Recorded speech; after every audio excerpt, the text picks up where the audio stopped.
கர்த்தருடைய பரிசுத்த நாமத்திற்கு ஸ்தோத்திரம். இன்றைய நாளின் தியானத்திற்கென்று தெரிந்து கொள்ளப்பட்ட வேத வசனம் பரிசுத்த மத்தேயு எழுதின நற்செய்தி நூல் 7ஆம் அதிகாரம் 21ஆம் வசனம். மத்தேயு 7:21. பரலோகத்தில் இருக்கிற என் பிதாவின் சித்தத்தின்படி செய்கிறவனே பரலோக ராஜ்யத்தில் பிரவேசிப்பானே அல்லாமல் என்னை நோக்கி கர்த்தாவே கர்த்தாவே என்று சொல்லுகிறவன் அதில் பிரவேசிப்பது இல்லை. ஆமென். இன்றைய தியான வசனம் இயேசு கிறிஸ்துவின் மலை பிரசங்கத்தின் முடிவடையும் பகுதியில் கூறப்பட்டுள்ளது. இது உண்மையான நம்பிக்கை மற்றும் ஓரளவிற்கே வெளிப்படையாக இருக்கும் நம்பிக்கை ஆகிய இரண்டிற்கும் உள்ள வித்தியாசத்தை எடுத்து காட்டுகிறது. சிலர் இயேசுவை கர்த்தாவே கர்த்தாவே என்று அழைக்கலாம். ஆனால் அவர்கள் உண்மையில் அவருடைய கிருபையிலும் கட்டளைகளிலும் நடக்காமல் இருக்கலாம். மூல உரையில் கர்த்தாவே என இருமுறை கூறப்படுவது உண்மையான பக்தியை காட்டலாம். ஆனால் அது மட்டும் போதாது என்று இங்கு நம்முடைய ஆண்டவராகிய இயேசு கிறிஸ்து கூறுகிறார். அப்படியானால் பரலோக ராஜ்யத்தில் பிரவேசிக்க நாம் என்ன செய்ய வேண்டும்? இது குறித்து நமது ஆண்டவராகிய இயேசு கிறிஸ்து என்ன கூறுகிறார் என்பதை குறித்து சற்று நேரம் தியானிப்போம். அந்நாளில் அநேகர் என்னை நோக்கி கர்த்தாவே கர்த்தாவே உமது நாமத்தினாலே தீர்க்க தரிசனம் உரைத்தோம் அல்லவா? உமது நாமத்தினாலே பிசாசுகளை துரத்தினோம் அல்லவா? உமது நாமத்தினாலே அநேக அற்புதங்களைச் செய்தோம் அல்லவா என்பார்கள். அப்பொழுது நான் ஒரு காலும் உங்களை அறியவில்லை. அக்கிரம செய்கைக்காரரே, என்னை விட்டு அகன்று போங்கள் என்று அவர்களுக்கு சொல்லுவேன் என்று சொல்வதை இந்த அதிகாரத்தில் வாசிக்கிறோம். சிலர் வெளிப்படையாக இயேசு நாமத்தில் அற்புதங்கள் செய்தாலும் அவர்களை நான் உங்களை ஒரு நாளும் அறிந்ததில்லை என்று கூறுகிறார். இதை வாசிக்கும் பொழுது உங்களுக்கு குழப்பம் ஏற்படலாம். இயேசுவின் நாமத்தில் தானே அவர்கள் செய்தார்கள், அப்படி இருந்தும் இயேசு ஏன் அவர்களை தெரியாது என்று சொல்கிறார் என்று. இதிலிருந்து நாம் உணர வேண்டியது, நாம் இயேசுவை உண்மையாக அறிந்து அவருடைய சித்தத்தின்படி நடக்க வேண்டும் என்பதே.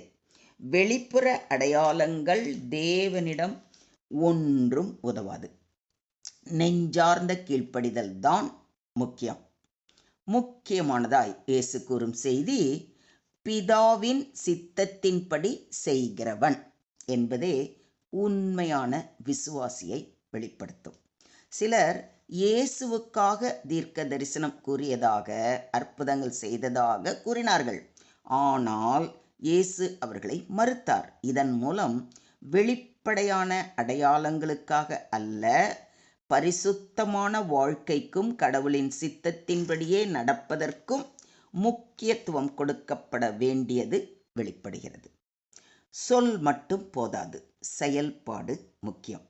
நாம் கிறிஸ்தவர்களாக இயேசுவை கர்த்தாவே என்று அழைக்கலாம். ஆனால் தேவன் விரும்பும் பாதையில் நடந்தால் மட்டுமே நாம் அவருடைய ராஜ்யத்துக்குள் பிரவேசிக்க முடியும். உண்மையான கீழ்ப்படிதல் அவசியம். இதனால்தான் அப்போஸ்தலனாகிய யாக்கோபு, நீங்கள் உங்களை வஞ்சியாதபடிக்கு திருவசனத்தை கேட்கிறவர்களாய் மாத்திரம் அல்ல, அதின்படி செய்கிறவர்களாயும் இருங்கள் என்று அறிவுறுத்துகிறார். சிலர் தேவன் சொல்லும் வார்த்தையை கேட்பார்கள், ஆனால் அதற்கிணங்க நடக்க மாட்டார்கள். ஆனால் தேவன் அவருடைய வார்த்தையை கைக்கொள்ளும் நபர்களையே மகிழ்ச்சி அடைய செய்வார். இதை விசுவாசிக்கிறீங்களா? பிதாவின் சித்தத்தின்படி செய்கிறவனே என்று சொல்லப்பட்டிருப்பதை கவனியுங்கள். பிதாவின் சித்தம் என்ன என்பதை முதலில் அறிந்து கொள்வோம். மனுஷனே, நன்மை இன்னதென்று அவர் உனக்கு அறிவித்திருக்கிறார். நியாயம் செய்து இரக்கத்தைச் சிநேகித்து உன் தேவனுக்கு முன்பாக மனத்தாழ்மையாய் நடப்பதை அல்லாமல் வேறே என்னத்தை கர்த்தர் உன்னிடத்தில் கேட்கிறார் என்று மீகா தீர்க்கதரிசி மிக தெளிவாக கூறுவதை மீகா தீர்க்கதரிசியின் புத்தகம் 6ஆம் அதிகாரம் 8ஆம் வசனத்தில் வாசிக்கிறோம்.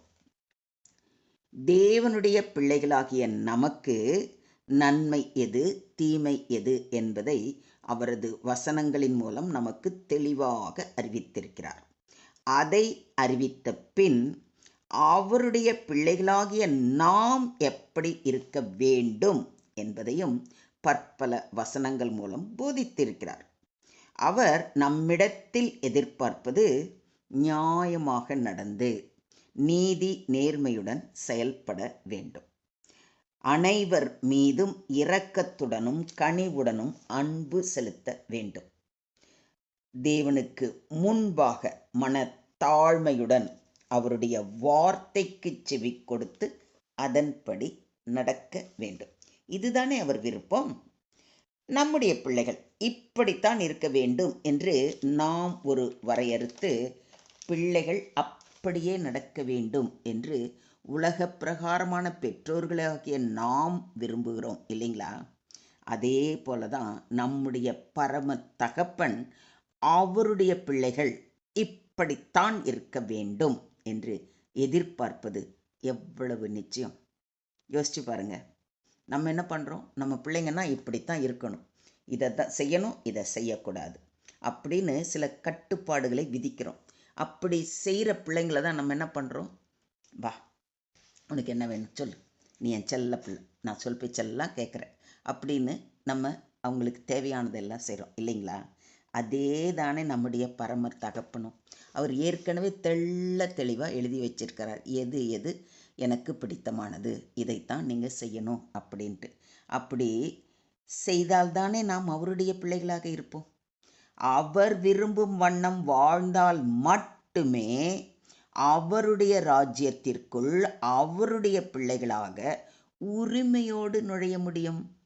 அதை விட்டுட்டு என் தேவன் என்னை ரட்சிப்பார் என்று தினமும் கர்த்தாவே ஸ்தோத்திரம், கர்த்தாவே ஸ்தோத்திரம் என்று சொல்லிட்டு நம்ம மனம் போன போக்கில் தேவனுக்கு விருப்பமில்லாத காரியங்களை செய்தால் அவர் நம்மை அவருடைய பிள்ளையாக எப்படி ஏற்றுக்கொள்வார்?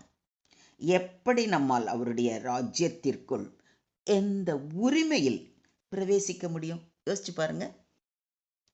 மொத்தத்தில் இன்றைய தியான வசனம் வெளிப்படையாக கூறுவது, விசுவாசம் வார்த்தைகளால் மட்டுமல்ல செயல்களாலும் நிரூபிக்கப்பட வேண்டும்.